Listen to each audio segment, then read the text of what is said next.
The glass of water that nearly killed me. I picked up a glass of water at my son's house, and within an hour, I could barely breathe. What I uncovered in his kitchen made me call the police that very night. Before I share what I found, drop a comment telling us where you're watching from, and don't forget to subscribe, because the ending of this story will leave you in shock. You know, there are moments in life when everything you thought you knew gets ripped away from you in an instant. When the people you trusted most, the ones you would have died for, turn out to be the ones planning your death. This is that story. My story.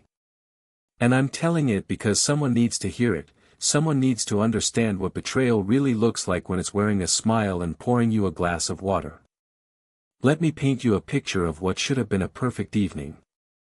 Golden candles flickered across my son's dining room table, casting warm light on polished silverware that probably cost more than most people make in a month.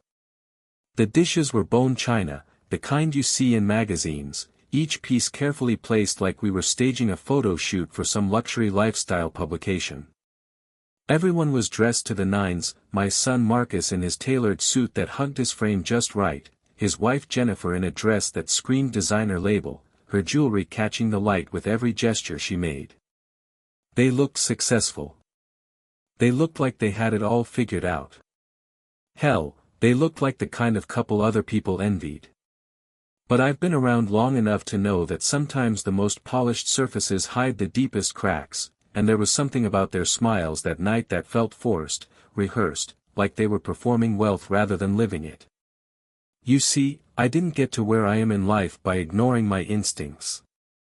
43 years as a financial advisor teaches you to read between the lines, to spot the inconsistencies, to know when the numbers don't add up. And for months, Marcus's numbers hadn't been adding up. The expensive car payments on a salary that I knew couldn't support them. The mortgage on a house that was way beyond his means. The designer clothes, the fancy dinners, the lifestyle that screamed success but whispered desperation. I'd watched him struggle before. Hell, I'd bailed him out before. More times than I care to count, actually. There was the business venture that went south, leaving him $40,000 in debt. The investment scheme he fell for that cost him his savings. The credit cards he'd maxed out trying to maintain an image that was slowly bankrupting him. Each time, I'd stepped in. Each time, I'd written the check, cleaned up the mess, hoped it would be the last time. But hope has a way of making fools of us all, doesn't it? As we sat around that perfectly set table, making small talk about the weather and the neighborhood, I felt that familiar knot forming in my stomach. The one that told me something wasn't right. Marcus kept glancing at Jennifer, these quick little looks that seemed to carry some kind of message. She kept fidgeting with her wedding ring, spinning it around her finger like she was nervous about something. And they both kept asking if I needed anything, if I was comfortable, if I wanted more wine, more water, more anything. Looking back now, I realized they were trying too hard. Way too hard. About halfway through dinner, I started feeling off. It began subtly, just a slight tightness in my chest that I initially attributed to stress. You know how it is when family gets together, there's always an undercurrent of tension, unspoken expectations, the weight of history sitting heavy on everyone's shoulders. But this feeling kept growing. My vision started to blur slightly around the edges, and there was this strange metallic taste in my mouth that I couldn't shake. I excused myself politely, claiming I needed to use the restroom, but really I wanted to splash some cold water on my face and get my bearings. Something was wrong, and I needed a moment to figure out what. The dizziness was getting worse with each step, and by the time I made it to their kitchen, I was genuinely concerned about what was happening to my body. Their kitchen was a masterpiece of modern design, sleek marble countertops that probably cost more than most people's cars, stainless steel appliances that looked like they belonged in a restaurant, everything polished to a mirror shine. It was the kind of kitchen you see in home design magazines, the kind that screams money and taste and success. But again, I couldn't shake the feeling that it was all for show, a beautiful facade hiding something rotten underneath. I leaned against the counter, trying to steady myself, when a pile of papers caught my eye. They'd been hastily shoved to one side, like someone had tried to hide them but hadn't quite managed to get them out of sight. My professional instincts kicked in. You don't spend 4 decades managing people's finances without developing an eye for financial documents, even when they're trying to hide from you. The top few papers were what I expected: past due notices, credit card statements, the usual detritus of someone living beyond their means. But underneath, there was something that made my blood run cold. An insurance document. A life insurance policy. With my name on it. $2 million. Beneficiary, Marcus Thompson. Date opened, 3 weeks ago. 3 weeks ago. Right around the time Marcus had started calling me more frequently, inviting me over for dinner, acting like the loving son he'd never quite managed to be before. Right around the time he'd started asking about my health, my doctor's appointments, whether I was taking care of myself. My hands were shaking as I held that document, and not just from whatever was making me feel sick. This was motive. This was a reason for someone to want me dead. And suddenly, the illness I was feeling took on a much more sinister meaning. That's when I saw it. Partially hidden behind the coffee maker, like someone had tried to tuck it out of sight but hadn't quite succeeded.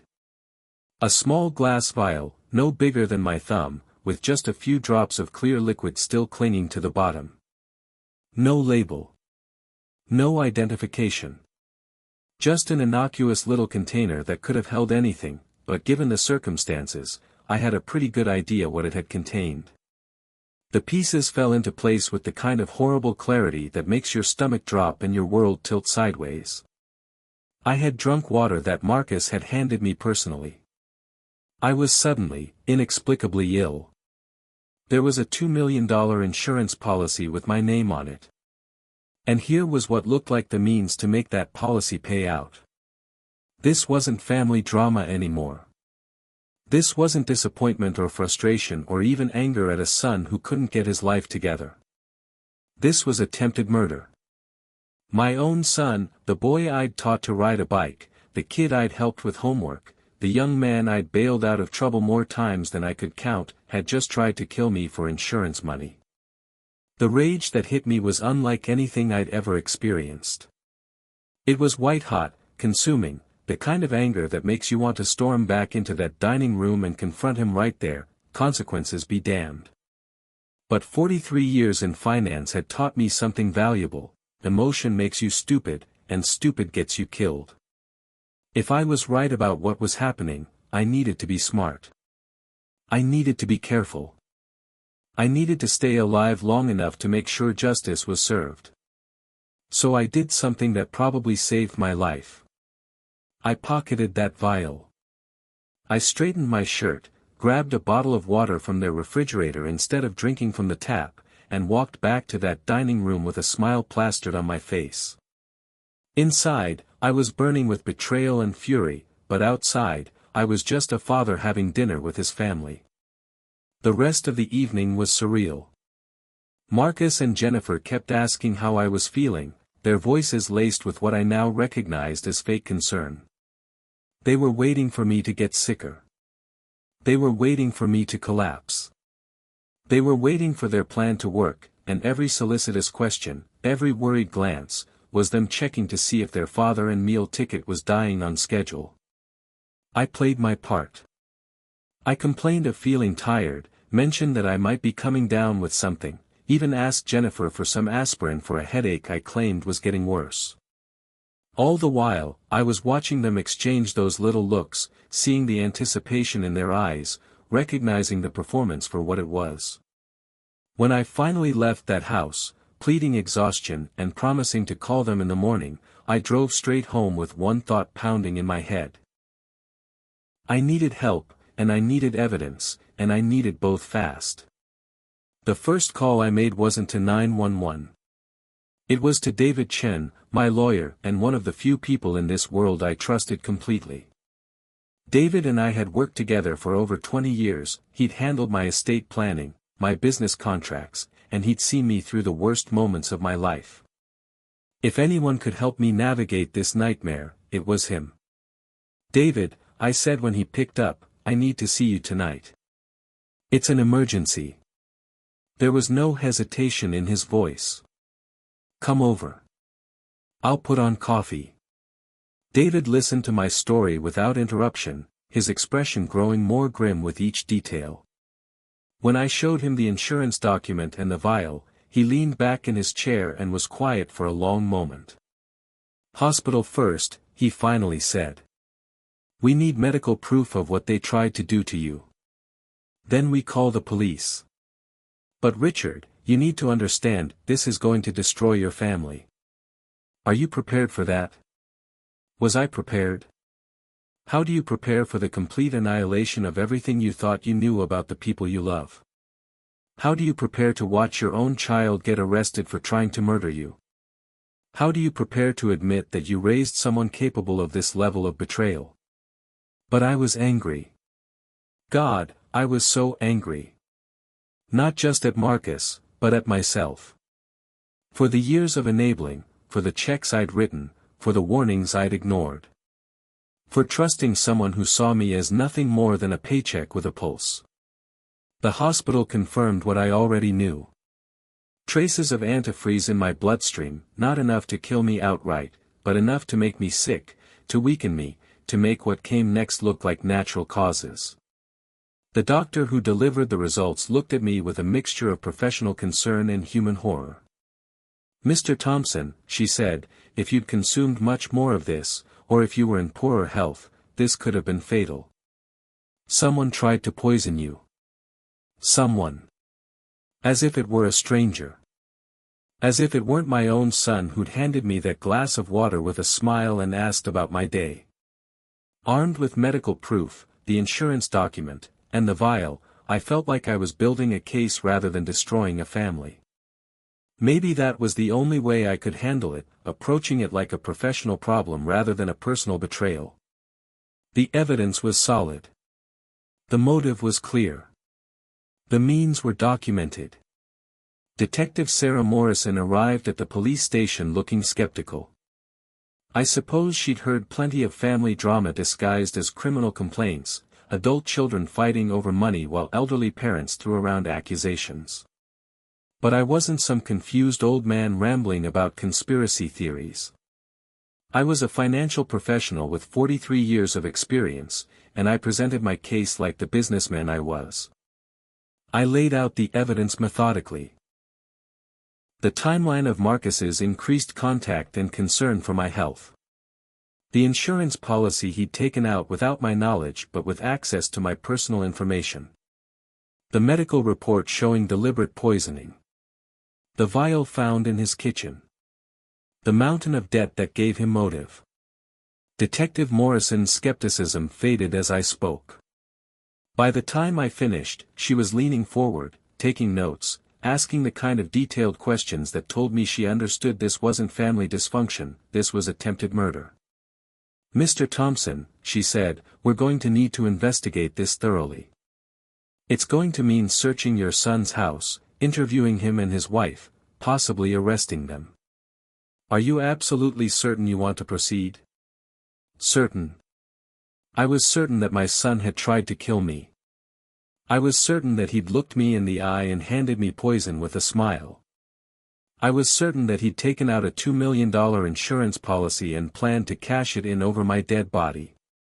What I wasn't certain about was how I was supposed to feel about any of it. But the anger was certain. It was solid and reliable, and it gave me the strength to nod and say, "Do what you have to do."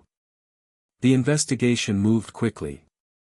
Marcus and Jennifer's house was searched, and the police found more evidence than even I had expected.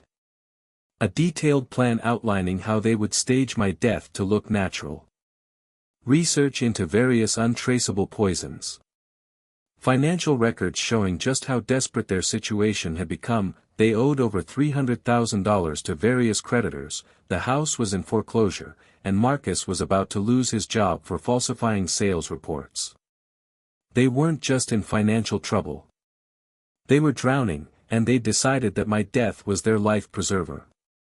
David suggested something that I initially thought was insane, a meeting. A sit-down with Marcus and Jennifer, ostensibly to give them a chance to explain themselves, but really to let them hang themselves with their own words. The police would be listening. Everything would be recorded. It would be their chance to confess, or to lie and make everything worse for themselves. I agreed, partly because David thought it would strengthen the case, but mostly because I needed to look my son in the eye and hear him try to justify what he'd done. I needed to understand how the boy I'd raised had become someone capable of this. The meeting took place in David's conference room 3 days later. Marcus and Jennifer arrived looking haggard, the polished perfection of their dinner party facade completely gone. Jennifer's designer clothes had been replaced with a simple dress that looked like it came from a discount store. Marcus's expensive suit was wrinkled, his hair uncombed, and there were dark circles under his eyes that spoke of sleepless nights and mounting panic. They thought they were there to negotiate. They thought they could manipulate me into dropping the charges, convince me that it had all been a misunderstanding, appeal to my love for my son to make this all go away. They had no idea that every word they spoke was being recorded, that detectives were listening from the next room, that this meeting was their last chance to tell the truth before facing a jury. "Dad," Marcus started, and his voice was shaking, "I know how this must look, but you have to understand." "I understand perfectly," I cut him off. My voice was calm, controlled, but underneath it was 43 years of disappointment and rage. "I understand that you took out a $2 million life insurance policy without telling me. I understand that you poisoned me at dinner. I understand that you planned to kill your own father for money." The color drained from Jennifer's face. Marcus opened and closed his mouth like a fish out of water, searching for words that might somehow make this better. "It wasn't supposed to happen like this," Jennifer whispered, and I felt a cold satisfaction as those words were recorded for posterity. "We were just so desperate, and the debts were piling up, and we thought." "You thought what?" I asked, my voice getting louder despite my efforts to stay calm. "You thought I'd conveniently die and solve all your problems. You thought you could murder me and cash in." Marcus finally found his voice. "We never meant for you to get hurt. The amount we used, it was supposed to be just enough to make you sick, to weaken your heart. We thought it would look natural. We thought. You thought you could get away with murder." The words hung in the air like a death sentence. That's when David produced the documents. Not just the evidence we'd already gathered, but something Marcus and Jennifer had no idea existed, a revised will and trust that I'd had drawn up months earlier, after Marcus's last financial disaster. "You might be interested to know," David said, his voice professionally neutral, "that your father changed his estate planning some time ago. If you're convicted of a felony, or if you cause or attempt to cause his death, your inheritance is voided completely. Every penny goes to charity." I watched my son's face as the implications sank in. Not only had their plan failed, not only were they facing prison time, but they'd destroyed their lives for absolutely nothing. Even if they'd succeeded in killing me, they wouldn't have seen a dime. Jennifer broke first. The tears came hard and fast, accompanied by heaving sobs that sounded like they were being torn from her chest. "We're so sorry," she kept repeating.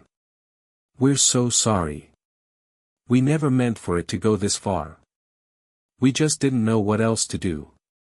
"But Marcus." Marcus got angry.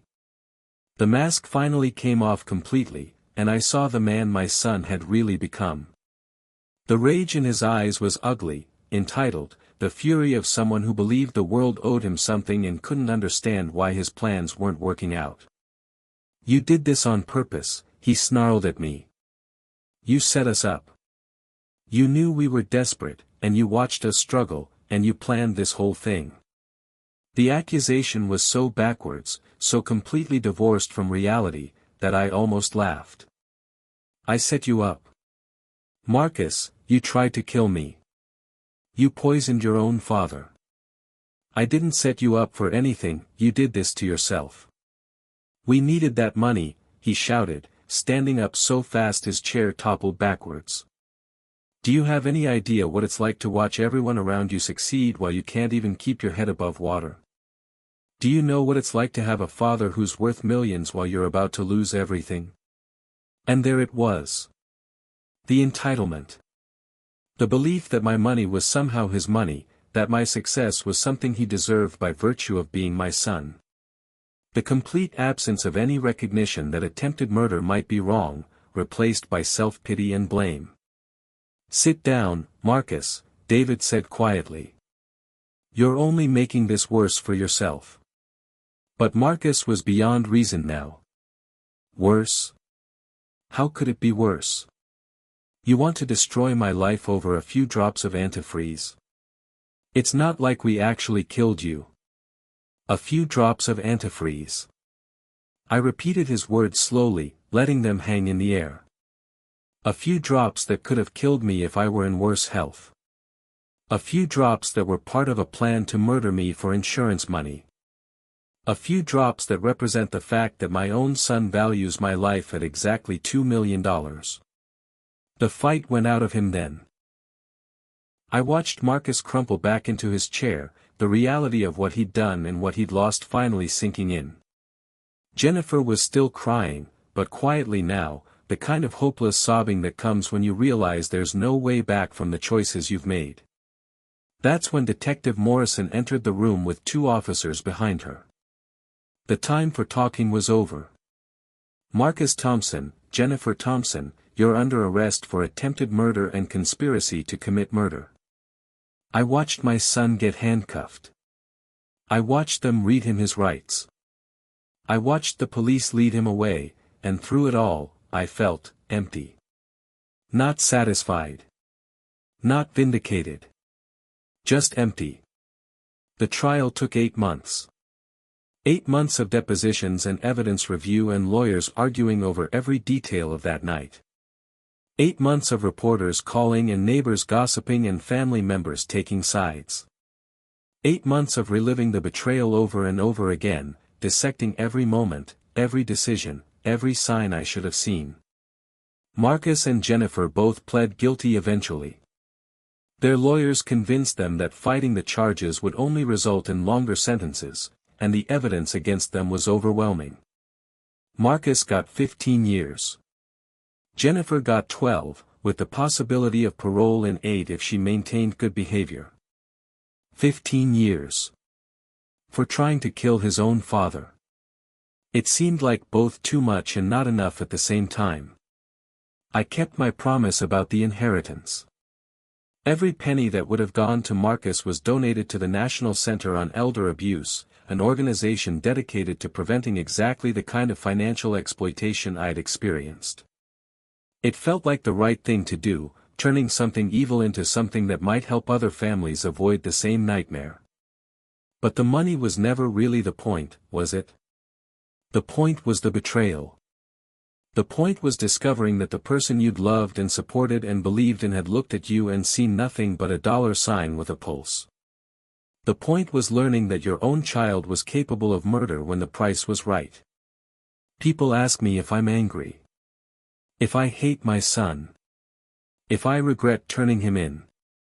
The truth is, I don't know how to feel about any of it anymore. The anger is still there, burning just beneath the surface, but it's different now. It's not the white-hot rage I felt that night in his kitchen. It's something colder, more permanent. It's the anger of someone who's been fundamentally changed by betrayal. Do I hate Marcus? I don't think so. I think I'm disappointed in him in ways that go beyond anything I ever imagined possible. I think I'm heartbroken that he became someone capable of this. I think I'm furious that he threw away everything we could have been for money he wouldn't have gotten anyway. Do I regret turning him in? Never. Not for a single second. Because the alternative was letting him get away with attempted murder, and that was never an option. Because someone who would poison their own father isn't someone who stops with one victim. Because justice mattered more than family loyalty when family loyalty was being used as a weapon against me. The hardest part wasn't the trial or the media attention or even the loneliness that comes with discovering your only child is a would-be murderer. The hardest part was accepting that I'd failed him somehow. That despite all my efforts, all the money I'd given him, all the support and second chances and bailouts, I'd raised someone who saw murder as a viable solution to financial problems. Maybe I enabled him too much. Maybe I should have let him fail earlier, harder, more completely. Maybe if I'd forced him to face real consequences for his poor decisions, he never would have reached the point where killing me seemed reasonable.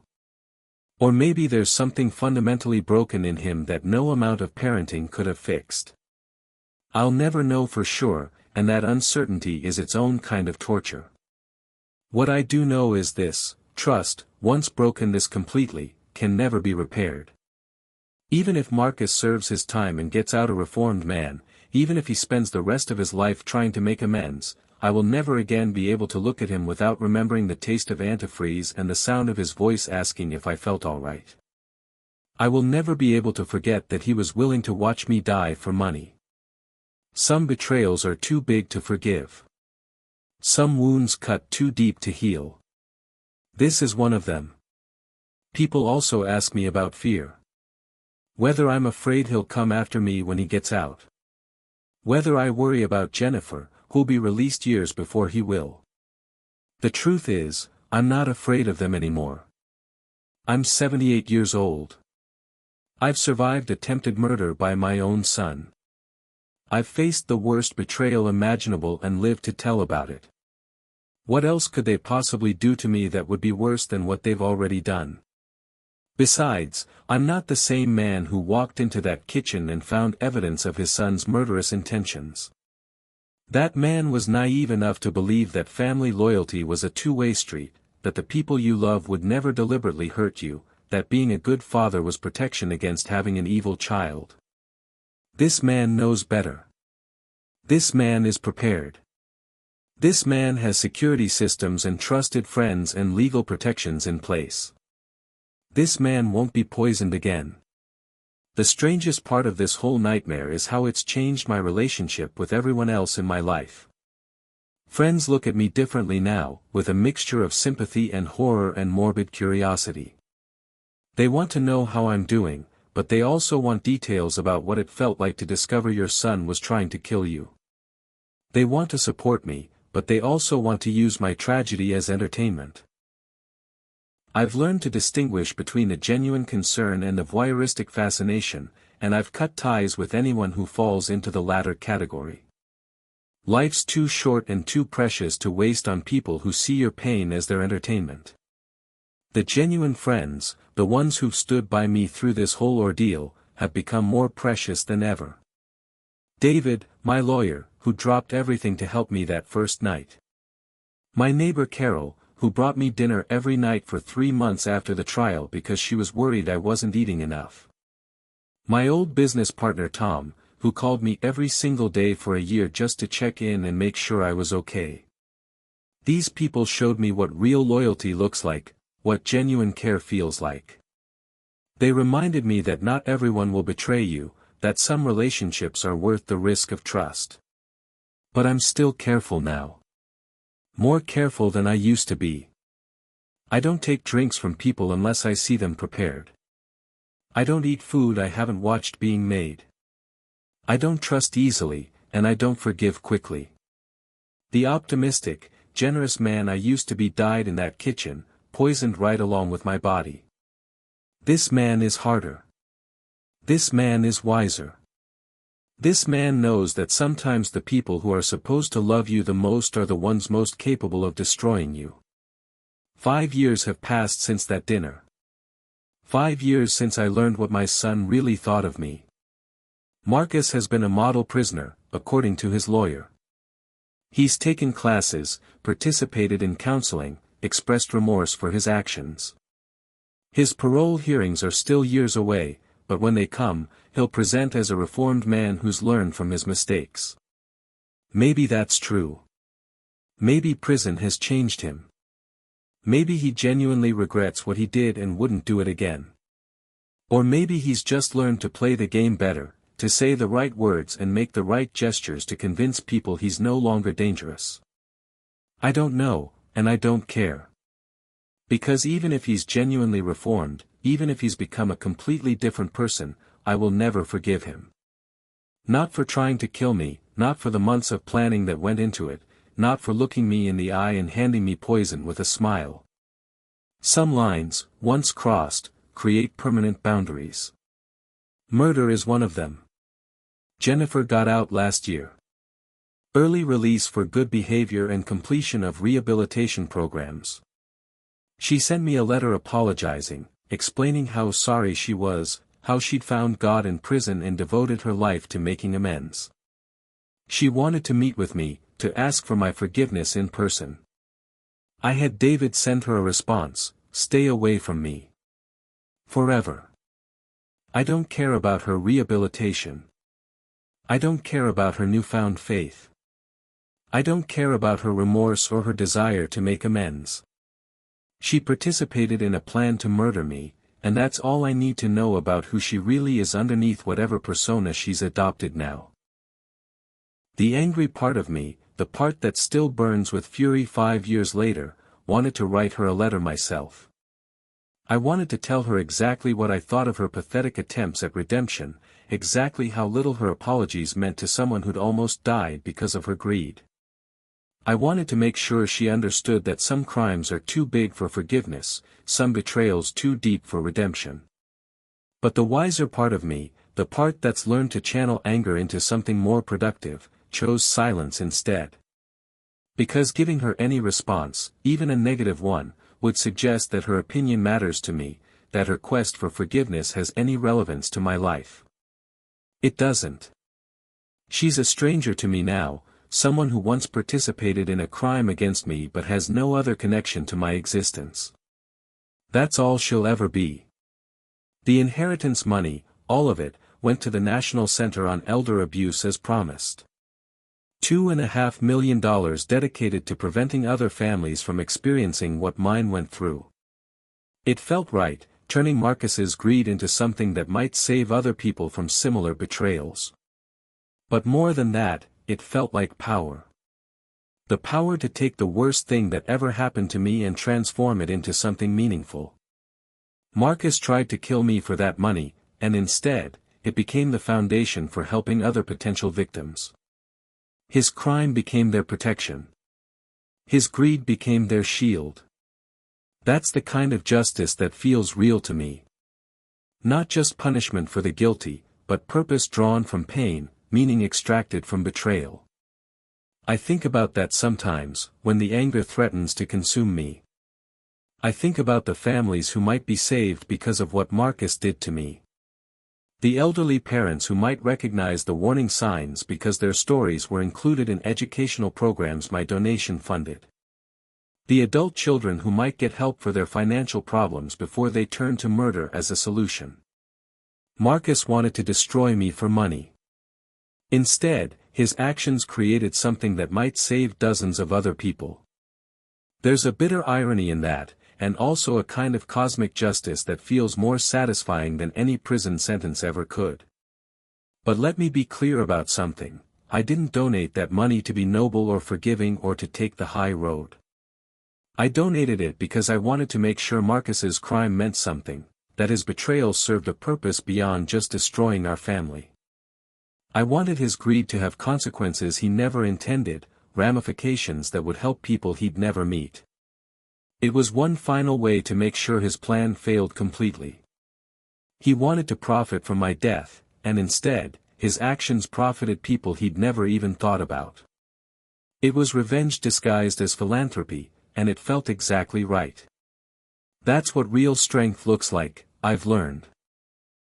Not the hot rage that makes you want to scream and break things, but the cold calculation that turns your enemy's weapons against them. Not the desperate need for revenge, but the patient work of making sure justice is served in ways they never saw coming. Marcus thought he was so smart, planning my murder down to the last detail. But he never considered what would happen if he failed. He never thought about the legal protections I might have in place, the evidence he might leave behind, the consequences he might face.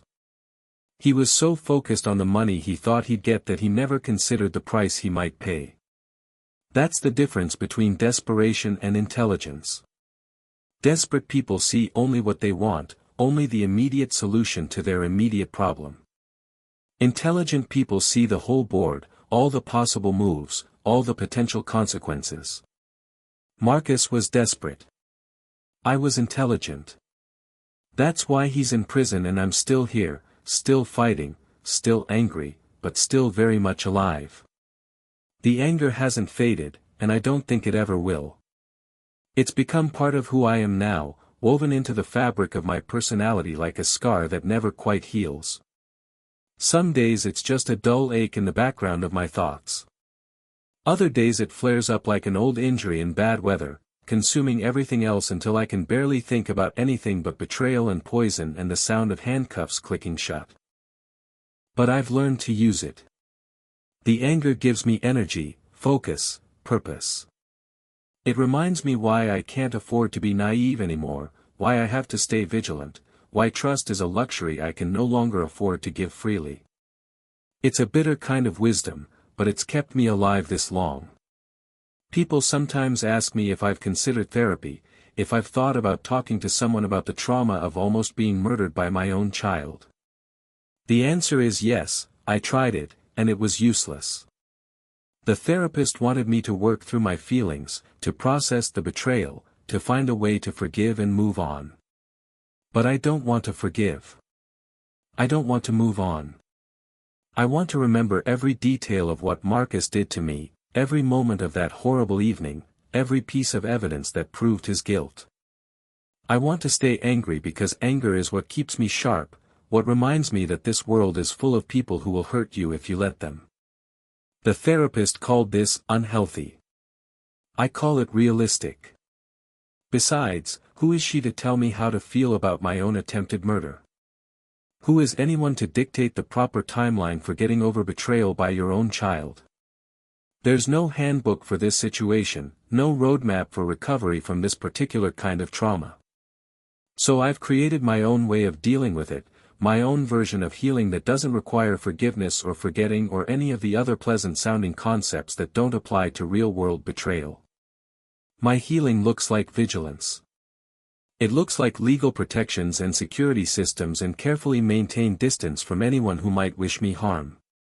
It looks like turning my son's greed into other people's protection. It looks like making sure his crime serves a purpose beyond just destroying our family. It looks like staying angry enough to stay alive. That's my version of moving on, and it's the only one that makes sense to me. Sometimes I wonder what would have happened if I hadn't gone into that kitchen that night. If I hadn't seen the insurance papers, if I hadn't found the vial, if I'd just finished dinner and gone home and waited to die from whatever Marcus had put in my water. Would he have felt guilty as I got sicker? Would he have shown up at the hospital with fake tears and false concern? Would he have given a touching eulogy at my funeral while secretly celebrating his $2 million payday? I think he would have. I think he would have played the grieving son perfectly, accepting condolences and sympathy while quietly paying off his debts with blood money. I think he would have convinced himself that it was somehow justified, that I'd lived a long life and he needed the money more than I needed to keep breathing. That's the most horrifying part of this whole nightmare, not just that he tried to kill me, but that he'd planned to profit from it while pretending to mourn. The level of deception required for that kind of performance, the emotional compartmentalization necessary to look bereaved while feeling triumphant, suggests a kind of psychological damage that goes beyond simple greed. It suggests someone who'd lost the ability to see other people as real, as having value beyond what they could provide him. Even his own father. Especially his own father. That's what I can't forgive. Not just the attempt on my life, but the complete dehumanization that made it possible. Marcus didn't see me as a person with thoughts and feelings and a desire to keep living. He saw me as an obstacle to his financial freedom, a problem to be solved rather than a father to be loved. And that's who he really is, underneath all the apologies and rehabilitation and expressions of remorse. Someone who could look at his own father and see nothing but a source of money. Someone whose first instinct when facing financial pressure was murder rather than honesty about his problems. That's not someone who deserves forgiveness. That's someone who deserves exactly what he got, a prison cell and the knowledge that his plan failed completely. 7 years now. 7 years since that dinner, since the poison, since the discovery that changed everything. Marcus has 6 years left on his sentence, assuming he serves the full term. Jennifer has been out for 2 years, living quietly in another state, apparently working at some kind of non-profit organization dedicated to helping former inmates reintegrate into society. The irony of that career choice isn't lost on me. A woman who tried to murder an elderly man for money now works to help criminals find redemption. Maybe she's genuinely committed to making amends. Maybe she's just found another way to manipulate people's perceptions of her character. I don't care which it is. She's not my problem anymore. Marcus writes to me sometimes. Letters that arrive every few months, filled with apologies and updates about his life in prison and requests for some kind of reconciliation when he gets out. I don't read them anymore. I have David screen my mail, and anything from Marcus goes straight into the trash where it belongs. I don't want to hear about his rehabilitation. I don't want to know about the classes he's taking or the counseling he's receiving or the ways he's supposedly changed. I don't want his apologies or his explanations or his promises to be a better person. I want him to serve his time and stay out of my life forever. That's the only thing he can do for me now, leave me alone. The anger has evolved over the years. It's less raw now, less consuming, but it's also more focused. It's not the wild, desperate fury I felt that first night, but something colder and more sustainable. It's the anger of someone who's learned to live with betrayal, who's found ways to channel rage into purpose. I've become something of an expert on elder abuse, both financial and physical. I speak at conferences sometimes, sharing my story with law enforcement officers and social workers and anyone else who works with elderly victims. I've testified before legislative committees about the need for stronger protections and harsher penalties. I've funded research into the warning signs of familial financial abuse. It's not forgiveness, and it's not moving on. It's using what happened to me to prevent it from happening to others. It's turning my son's crime into something productive, something that might save lives and preserve families and catch would-be murderers before they can complete their plans. That's my legacy now. Not the successful business I built, not the fortune I accumulated, but the work I've done to protect other people from experiencing what I went through. It's a bitter kind of purpose, born from the worst betrayal imaginable, but it's purpose nonetheless. And it's more meaningful than anything I accomplished in my previous 73 years of life. Strange how it takes almost dying to figure out what really matters. The money doesn't matter. The success doesn't matter. The respect and admiration of colleagues and clients and friends, none of that matters when you're lying in a hospital bed with poison in your veins, wondering how your own child could have done this to you. What matters is justice. What matters is making sure the people who hurt you face consequences for their actions. What matters is taking the worst thing that ever happened to you and finding a way to make it serve some greater purpose. That's what I've done with my remaining years. That's how I've chosen to honor the man I used to be before Marcus tried to kill him. That's my version of healing, and it's the only one that makes sense to me. People can call it unhealthy if they want. They can say I should forgive and forget and move on with my life. They can suggest therapy and counseling and all the other well-meaning interventions that don't apply to this situation. But I know something they don't know. I know what it feels like to trust someone completely and have them try to murder you for money. I know what it's like to discover that your own child sees you as nothing more than a financial opportunity. I know what it's like to survive an assassination attempt by the person you love most in the world. And I know that the only way to deal with that kind of betrayal is to make sure it never happens again, to anyone, anywhere, if you can possibly prevent it. That's not unhealthy. That's justice. That's purpose. That's taking the worst thing that ever happened to you and turning it into something that might help other people avoid the same fate. Marcus tried to destroy me. Instead, he created something bigger than either of us, something that will outlast both our lives and help people we'll never meet. He wanted to profit from my death. Instead, his crime became the foundation for protecting other potential victims. That's the kind of poetic justice that feels real to me. Not just punishment for the guilty, but transformation of evil into something productive. Not just revenge, but purpose drawn from pain. And it's why I'll never forgive him. Because forgiveness would diminish what he did, would suggest that attempted murder is something you can apologize your way out of. It would dishonor the work I've done since then, the lives that might be saved because of the programs his crime funded. Marcus doesn't deserve forgiveness. He deserves to live with the knowledge that his attempt to profit from my death instead created something that will help other people survive similar attempts. He deserves to know that his greed became their protection, that his crime became their shield. That's my final gift to him, the knowledge that he failed completely, in ways he never imagined possible. That's the only thing I'll ever give him again. The rest of my life, however long it lasts, belongs to making sure other families don't go through what mine did. To teaching people the warning signs, to advocating for stronger protections, to funding research and education and prevention programs. It's not the life I plan to live. It's not the relationship I thought I'd have with my son. But it's the life his actions created, and I've found a way to make it meaningful. That's what real strength looks like. Not the ability to forgive and forget, but the ability to take the worst betrayal imaginable and transform it into something that serves a greater good. Not moving on from trauma, but using trauma to create something bigger than yourself. Marcus tried to kill me for $2 million. Instead, he created a legacy that will help protect people for generations to come. He wanted to end my story.